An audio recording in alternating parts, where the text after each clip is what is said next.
چهره نمایان و خیلی زیبا ورزشگری رقم 1 سیاره حالا با لباس های ورزشی سفید به میدان آمد. اوفیزل جوان 23 ساله اسلواکیا لباس های ورزشی کبود دارد. غلبه‌اش را اندکی پیشتر دیدیم که در دور اول پهلوان ما آزاد بود و رقیب ورزشگری ما در دیدار اول نماینده امریکا را دچار شکست کرد.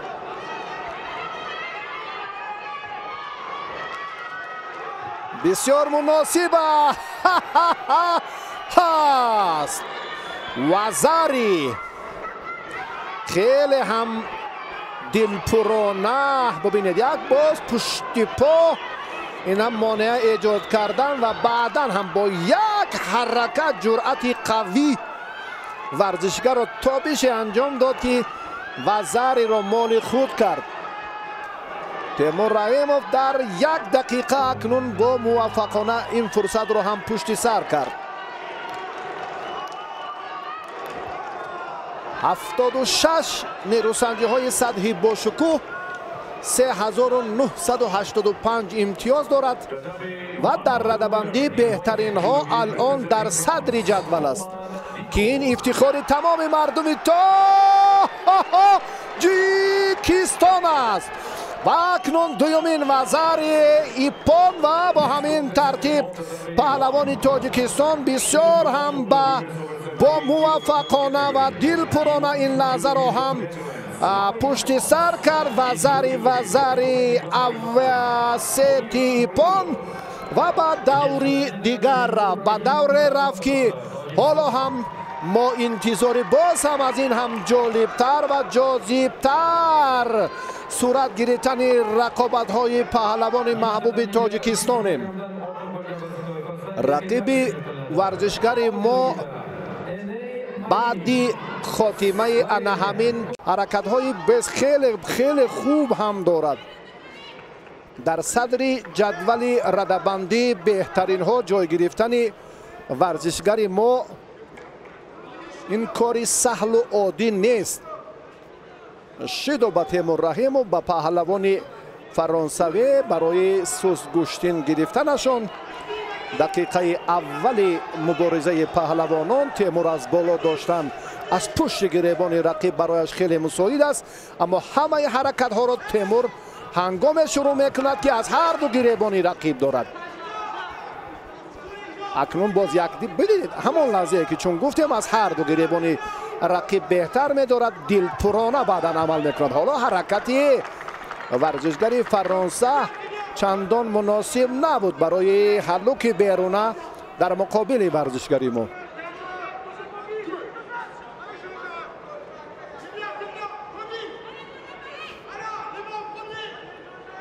بله وقتی که از بالا این حالتی خیلی هم با سرعت با تیمور رحیموف در این جریان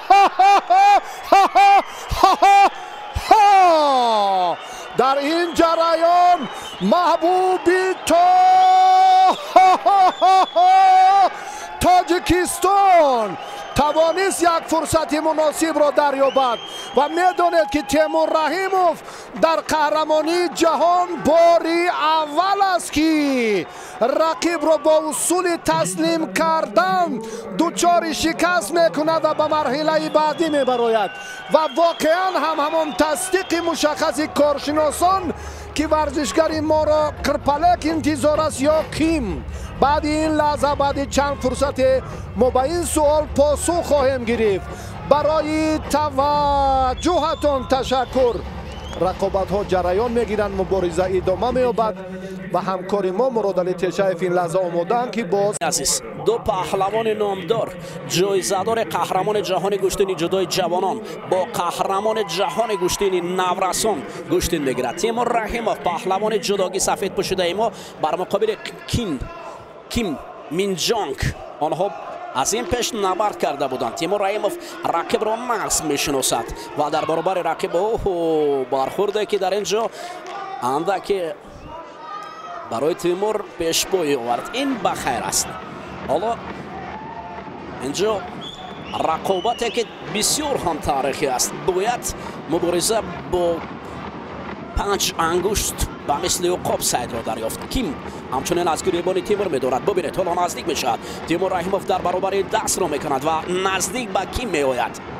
دوباره آنها با هم میافتند. کیم می‌نشیند ولی تیمور او را نمیماند. برعکس حال هجوم میکند. سمت چپ رقیب را تیمور رحیموف بسیار داشته است. و حالت اوچیمتا بسیار پایدار است. و الان پرتافته که ببینید لحظه باقی مانده بود. دست لرز میخورد در اینجا تیمور رحیموف. بسیار عالی اما چشمک میزند. کیم و خود را خوب در نزد مخلصان نشان میدهد. رحیموف با فکرم دستش کاملا برداشت در مقابل رقیب که گریبان رقیب را داشته بود و میخواست که اوچیمتا اول را نشان دهد. جیم کلاود رفر حالا اکنون این حالت را دید. تیمور چی شده باشد؟ تیمور برمیخیزد و نبرد ادامه مییابد. مورو شیدانه هم خوب در است. جیم کلاود به سمت تیمور رحیموف نگاه میکند.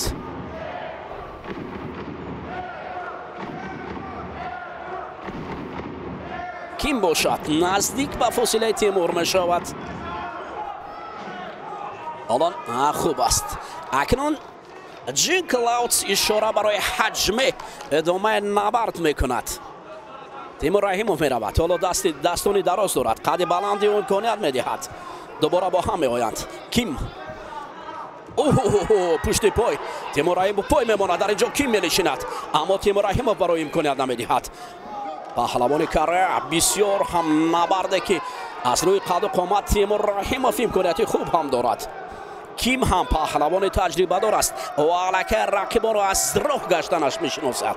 دوباره با هم میآیند. تیمور رحیموف دست راست گریبان میدارد برای گذشت. اولین هجومی که در اینجا کیم را باید کم فعال میبینیم. اکنون کیم پای بالا میکنه و اولین پرتافته که وزره برای پهلوان ما وزره میدهند. تیمور رحیموف با یک وزره کار را پیش باید برد. ببینید حالت تکرار رو بسیار عالی از پشت پای رقیب مانع گذاشت. اکنون یک وزره رحیموف را پیش میبرد. حالا وقت است باید آرام بود. بسیار آرام بود چون که بسیار حالت خطرناک هم وجود دارد. این وزری نمیتونیم با پررگی ما غالبیت بگیم. کیم در غضب آمد. پیوسته تیمور را زمین میآورد با زانو میشیناند و کیم گشتای برگشته از گریبان رقیب بقبول. ببینید حالت بسیار خطرناک. این حالت بسیار خطرناک است.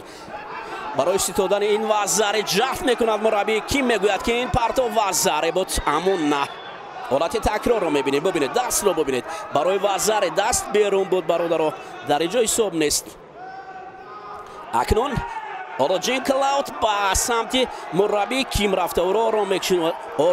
آرام باش داور قرار میبرد نه مربی. باز میروند. وقت زیادتر دقیقه زیادتر نزدیک 2 دقیقه. خب کیم اکنون میدارد.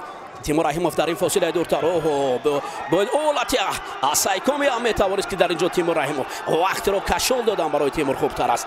از او دیده که در اینجا نبرد باید کرد. یک وزری حالا هم خطر است. ببینید مخلصان پرچم در دست منتظر هستند.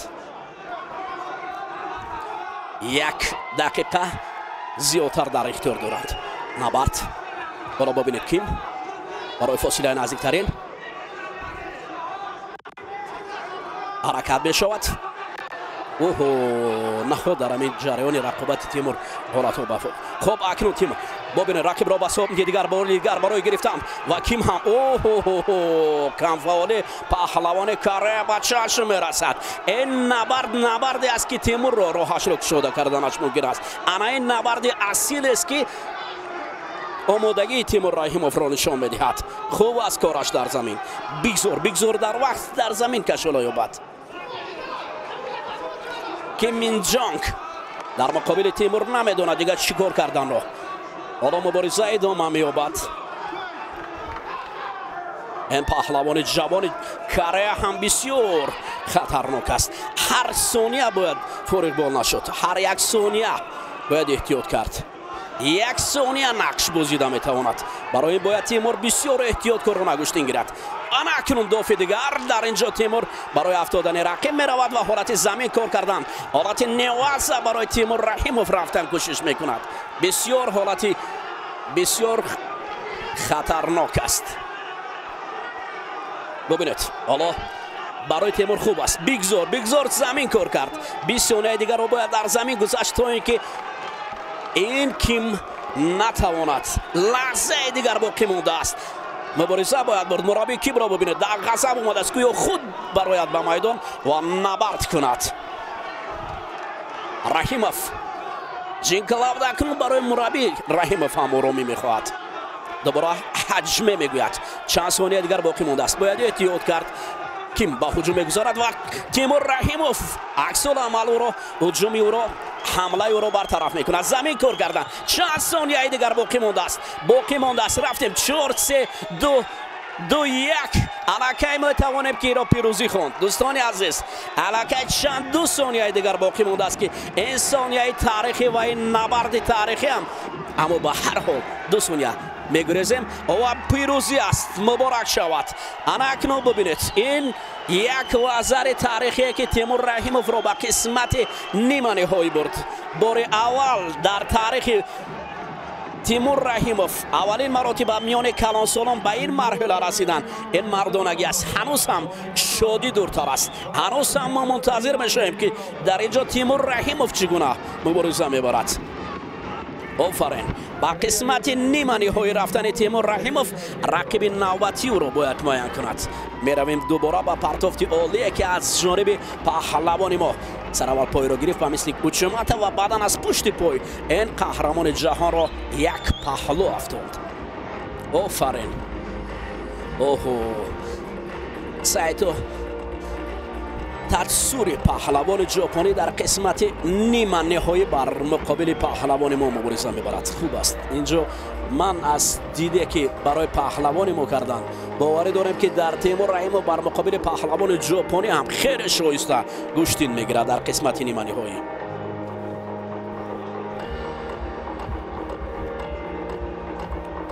انا خود پیدا می شود عکس هر دو پهلوان. این تاتسورو سایتو است. 20 ساله پهلوان بر مقابل 25 ساله پهلوان ما مبارزه میبرد. در رده‌بندی جهان ما پیش صف هستیم. هید تو هید میگویند 1-0 بیگزور 1-0 ولی حالا کار تماما دیگر است. این سعیدوف است. رمزیدین جایزه‌دار بازی‌های آسیا که قبلا گشتین میگرفت. وزنی و خوب میداند از نبرد پهلوانان سنگین وزن. رمزیدین سعیدوف داور درجه المپی این نبرد را حکمی میکند. این سایتو تاتسوری است. برنده نشان طلای گرند اسلم بر مقابل تیمور رحیموف در قسمت فینالی مبارزه برده بود. جام آسیا را جایزه‌دار قهرمان جهان جوانان مؤلف نشان نقره گرند اسلم پهلوان ما تیمور رحیموف. سایتو تاتسوری تیمور رحیموف ژاپن تاجیکستان. اکنون نبرد بسیار هم پرشدید خواهد گذشت. ما جداگی کبود یا لباس کبود با پر کردیم و رقیب با لباس سفید که منای سفید گوشتین میگیرد. تیمور رحیموف لحظه پنجه های خود را تکان میدهد و حجمه سعیدوف جفت را با هم میآورد. رو برو ببینید در اینجا قدیر تیمور بلندتر است. سایتو داشته است. گریبان رقیب را میگیرد. تیمور رحیموف بسیار حالت خوبتر است. در اینجا میتواند که رقیب را بسیار مستحکم داشته است و خوب مبارزه میبرند. خیلی قوی. پای رقیب دورتر است. تیمور رحیموف در اینجا فاصله را نزدیکتر میگیرد برای انجام دادن اصول. سایتو آرام است. فاصله دورتر است. در اینجا پاس زدن و هر دو جانب است. داور این حالت را شدا نشان دادنش از احتمال دانست. ما باید نرویم از میدان برایم. تیمور رحیموف کنار می رود. سایتو نزدیکتر می شود. تیمور مبارزه بازم شدیدتر می شود. اکنون ببینید اینجا اولین شدایی که ما در بالا گفتیم. خب یک طرف پهلوان ما را رحیموف را نشان میدهند. شدا بخیر است. شیدو هم بخیر است. باید ما مبارزه مردانه بریم. سایتو دوباره با هم میآیند. قوی‌تر بگیرن. ببینید تیمور رحیموف در اینجا کمربند رقیب را پیدا کردنی است. سایتو پر زور خود را پر قوت در مرکز میدان میگیرد. مبارزه خوبتر میشود، نزدیکتر میرود. تیمور رحیموف از فاصله دورتر پای میگذارد. سایتو هم نزدیک میآید. حالت نزدیک اومدن برای پهلوان ژاپنی بسیار خطر است. تیمور رحیموف نمیگذارد برای رقیب خود را در مرکز میدان به مثل درخت پرزور قوی نگاه میدارد. میرود سایتو. تیمور رحیموف از فاصله دورتر. فیزیک آن اکنون ببینید الله قوا نمیرسد برای تیمور رحیموف. به هر حال کار در زمین میرود. سایتوی ژاپنی اکنون میخواهد که تصوری در زمین کار کند. تیمور رحیموف شکل دیگر پرتوید. در اینجا بسیار حمارت نوازه شمت دیگر پرتوفتن. باید با چنگال ها زمین را نگاه داشتن که در اینجا اگر بیاید از حکمی بسیار حالتی برای پهلوانان سنگین وزن ژاپنی ها عکسی حتی پدران تصوری سطح را میگذارند تا اینکه آنها یاد ببینید در یک حالت بسیار پر اضطراب هستند. سایدوف دوباره برای حجمه. سایتو تیمور رحیموف حالا در فاصله نزدیکترین. سایتو اکنون کنار میرود. تیمور رحیموف گریبان میدارد برای اینجا بسیار هم خطرناک. ببینید تیمور رحیموف اولا انجام دادن اصول تاکتیکا تکنیکای خود را با کار بردن برای تیمور رحیموف. این دیوار مستحکمی اگر سنگین هم گفتیم باید عبور شود. سایتو تیمور رحیموف اطراف رقیب چرخ میزند. سایتو در ببینید خود را بسیار قوی نگاه میدارد در مرکز میدان. این شیدو برای سایتو باید دهند. آفرین. اینش قدر خوب نیست. خب اکنون مبارزه این شیدوی دویم کمه. اکنون تیمور رحیموف را لازم است که پلنگ چنگالانه مبارزه برد تاجیکانه بر مقابل رقیب. خب رفتیم دوباره برای اینجا چنگ زدن. در اینجا تیمور رحیموف هجوم میکند.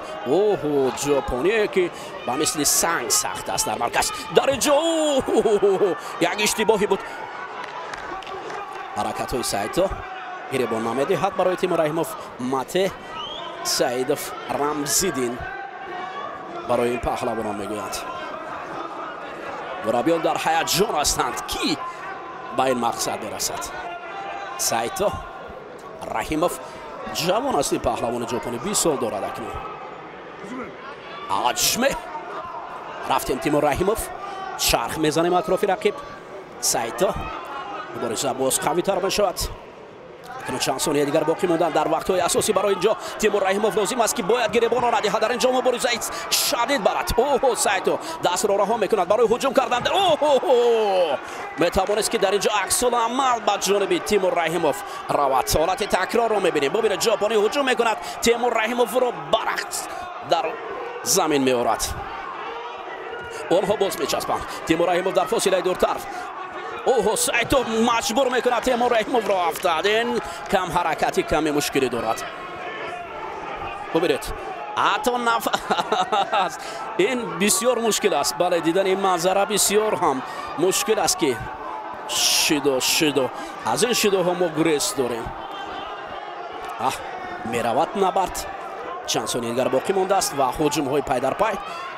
خب میبینیم تیمور رحیموف یگانه راه این است که باید بر مقابل رقیب اصول را انجام دهد. کمر پیدا کردن برای تیمور رحیموف مشکل تر و اینجا وزنگران است. وزنگران است. حالت زمین نگاه داشتن از سایتو نمیشود. برای تیمور چنگال زمین افتاده است و به مثلی باید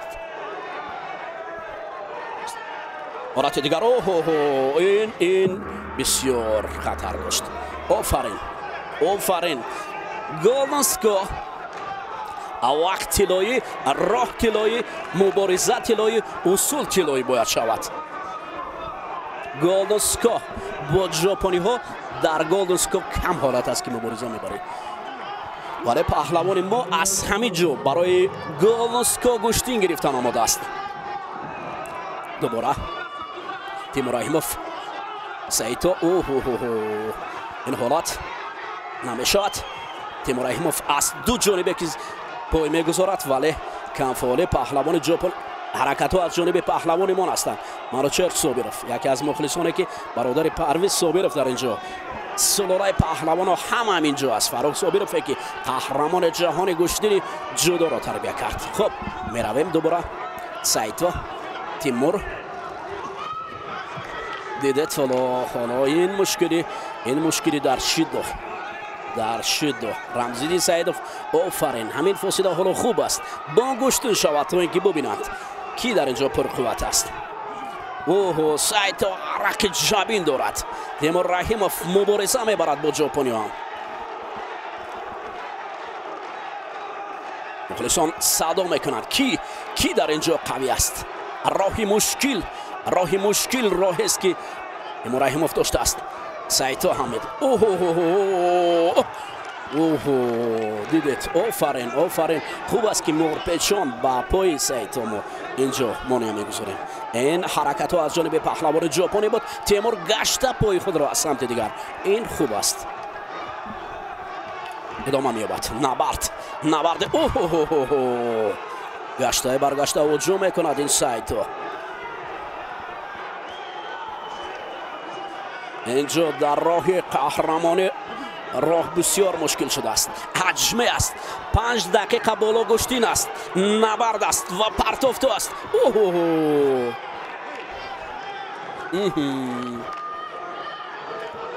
هرچند وزره نبود ولی این حالت ها خطر دارد. این حالت ها شدای سیوم و تیمور رحیموف مردانوار مبارزه برد. باور کنید تیمور رحیموف مردانوار در مقابل سعید تجسور مبارزه برد ولی برای جای سیوم تیمور رحیموف گشتین میگیرد. تیمور رحیموف برای به دست آوردن نشان برنجی قهرمانی جهانی امساله تلاش خواهد ورزید و این نبرد خیلی نبرد شایسته بود. بسیار جانا بود.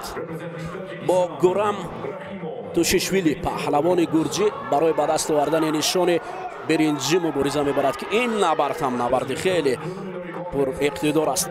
دوستان عزیز همینجا هم گزارش ما به انجام میرسد از مرحله های مقدماتی. تیمور رحیموف مردانوار باور کنید با وجودی که در مقابل پهلوان جوانش شکست خورد ولی خیلی مردانوار مبارزه برد. ما رو همراه باشد. این شام نبردها برای نشان برنجی قهرمان جهانی گشتین جدا مبارزه میبریم.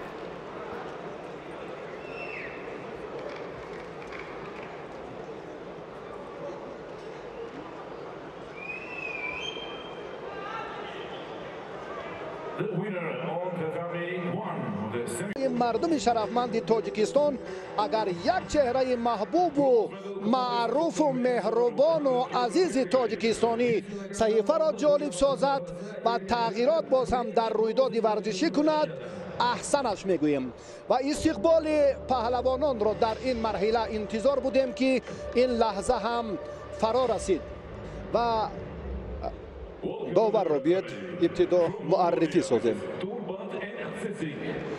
نماینده از مغولستان توربت داور درجه المپی و توشیشویلی گورم پهلوان 27 ساله و خیلی با مهارت گرجستانی برنده مدال نقره بازی های المپی توکیو 2020 و تیمور رحیموف استاد ورزش درجه بین المللی یک تن از چهره های نمایان و معروف جودوی سیاره که در جدول یا در فهرست بهترین های دنیا در رده‌بندی در مقام اول است با دریافت 3985 امتیاز.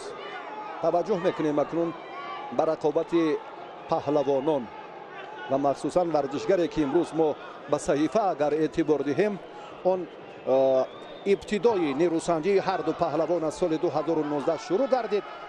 در چمپیونات جهان در دور سیوم پهلوان ما سال 2019 از این چهره ناکام شده بود. بعدا هم سال 2020 در بازی های المپی توکیو 2020 پهلوان ما با همین چهره هم واخوری انجام داده بود. حالا تیمور رحیموف یک وضعیت نچندان خوب را نتوانست که برطرف سازد. حالتی که بسیار هم در سمتی برطرف کردن آن تیمور اندک تنقیسی کشید و زری را از دست داد و روند این مبارزه بیاید یک بار دیگر ببینیم که چگونه صورت میگیرد و حالتی که البته موازنه در سمتی باز هم نگه داشتی حالت کنونی اندک نگران کننده بود. نگران کننده. 4 باره که تیمور رحیموف با این چهره روبرو گردید.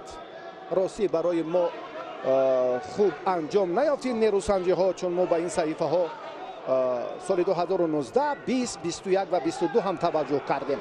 حالا تیمور امکان دارد که در رفت مبارزه از آن ناکامی ها امروز هم قصدی خود را ستاند، هرچند که وزری را از دست داده است، اما با جرم این عمل باز میتواند که دیگر کارها را خوب انجام دهد.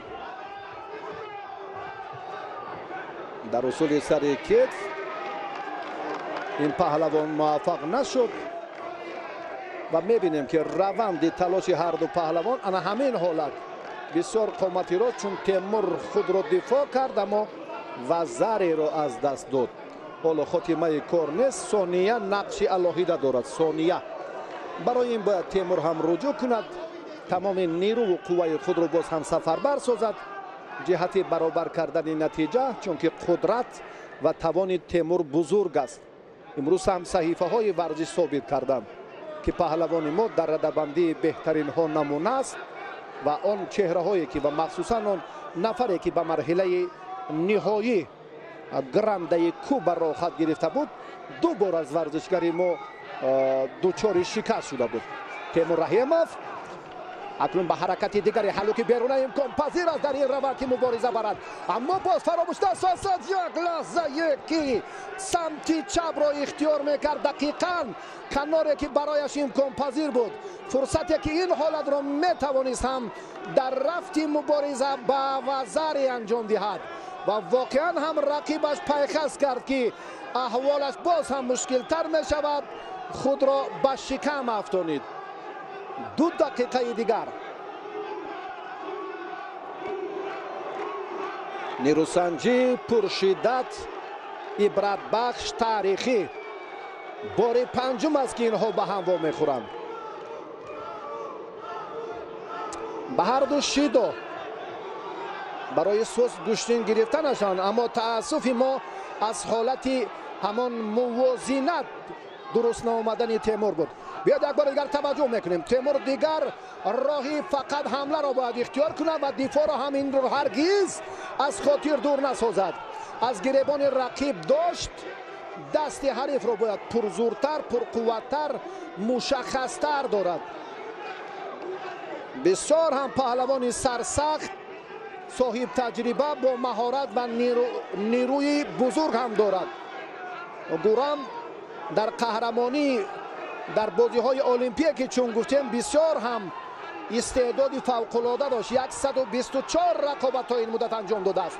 تیمور رحیموف حرکتش هم باز هم سمتی پیش پا کردن با آن نیمه که خیلی آن رو هم اختیار کرد و برای بهبودی کارش یک نظری دیگر و اما به شکم میافتد. قهرمان جهان، ورزشگر خیلی نامور گرجستانی، عنوانهای بزرگ دارد. قهرمانی جهان را در شهر باکو سال 2018 به دست آورده بود. گورام دقیقه اول برایش بسیار خوب انجام یافت و تیمور روند مبارزه را باید کاملا دیگر کند. قدرت و توان خوب دارد از پشت گریبان رقیب، یا حالتی که باز هم وضعیت های مشکل تر، حالت های خوفناک را هم گورام با وجود آورده میتواند. توشیشویلی بسیار هم صحیفه جالب. تا به واخری نیمه های راه یافتن پهلوان ما این کاری سهل و عادی نبود. 3 غلبه پیوسته ورزشگری ما. ببینید حالتی که ناداشتن یا با اصطلاح کمیکت این چهره خواست کاری دیگری را غیر چشم داشت انجام دهد. ثانیه های به شمار تیمور اختیار کرده به پیش رود. خواه نخواست دیگر ورطه ناامیدی او را فرا گرفتن میگیرد. تیمور حرکت کند در این روند هم خواه نخواه اگر با گورم شیدا دهند برای ما بسندگی نمی کند. تاریخ 15 ساله را تیموری 24 ساله می توانست که امروز هم تغییر دهد و به خزینه ورزش کشور بعد از رسول باقیوف یک جایزه برنجی به مردم تاجیکستان هدیه کند. بسیار زحمت میکشد، بسیار هم رجوع دارد که ناموس، ننگ، هویت وطنداری را در این لحظه ها باز هم حمایت کند. تیمور یک حرکت دیگر ثانیه های نه چندان بیش در اختیار دارد، با همین وقت انجام یافت.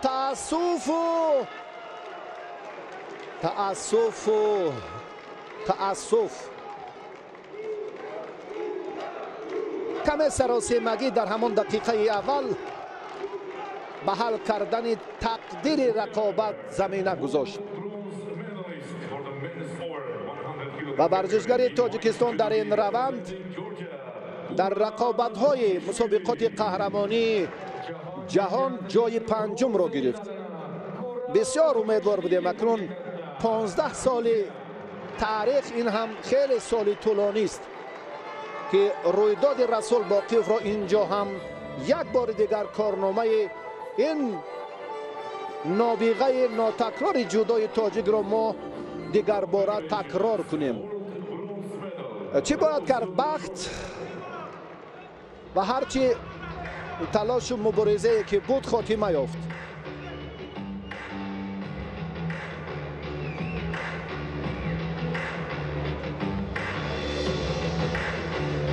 Now you can see the highlights of this bronze medal contest on the screen. Ushbu uchrashuvning qiziqarli daqiqalarini monitorda kuzatishingiz mumkin. Second medal at the World Championships, Guram Tushishvili.